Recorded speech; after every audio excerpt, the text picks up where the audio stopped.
Okay, so here we have the Nissan Qashqai Tecna on a 16 plate. I'm going to start off by showing you around the outside of the car, and then we'll hop in and run through some controls on the inside. But from the outside, you can see it's a 5-door car with alloy wheels and tinted windows. Let's start off inside the boot and then work our way around the rest of the car from there. So as we approach the back of the car, you'll notice we have reversing sensors. This car's also got a 360 parking camera. Plenty of boot space as well, along with that 60/40 split folding rear seat. And the boot space can be further increased by lifting, and if you wish to, removing either or both of these two tray sections. Okay, so we're just going to work our way back round to the front of the car now, and then I'm going to hop in and run through some controls on the inside. But now that we've done a full circle of it, you can see it's in fantastic condition the whole way round. Just briefly before we climb in, I think it's well worth seeing the interior from this exterior point of view. You get full leather seats, as you can see. There's plenty to run through on the dashboard, so let's hop in and we'll do that now. Okay, so now that we're inside the car, we're going to start with the dials. On the left-hand side, we have the rev counter, and on the right-hand side, the speedometer and fuel gauge. In the middle, you can see the total miles of this car, which are 7,670.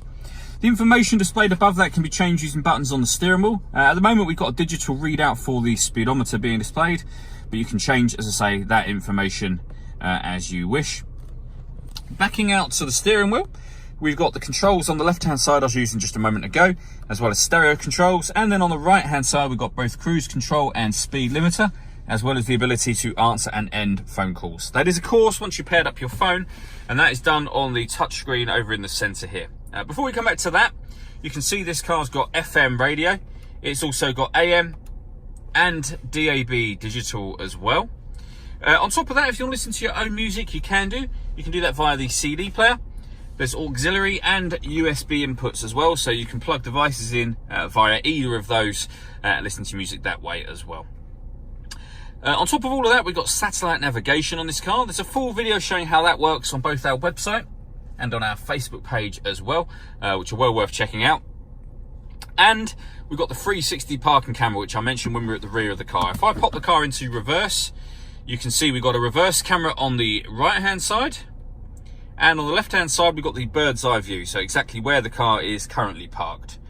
It goes a couple of stages beyond that as well. If we press the camera button, we get a front-facing camera and the bird's eye view, or a front-facing camera and the front passenger side wheel. So with all of those cameras, it does make it incredibly easy to park this car. Below that, we've got the dual zone climate control. So you can adjust the temperature on the passenger side and the driver side. You can adjust the fan speed up and down from the middle here. You can determine where within the car you'd like the air to be distributed. Then when you're happy with those settings, you can either turn the air conditioning on with that button, or you can hit auto, and the car will maintain those temperatures by taking full control of the fan speed for you. You can override that by readjusting the fans to whatever level you wish to have them on. We've also got a proper heated front and rear screen on this car as well. Below that, we have the electronic handbrake and 12-volt charging socket, the 6-speed manual gearbox, and then we've got the armrest in the center here, which lifts up, and I'll show you that in a moment. But we've got passenger and driver heated seats, so they're very easy to turn on, and you can have them on whichever setting you wish to. And if we open up the central armrest, inside there we've got a second 12-volt charging socket, and then the USB and auxiliary inputs. The last thing I want to talk about is the panoramic glass roof. So you can see the sunblind is closed at the moment.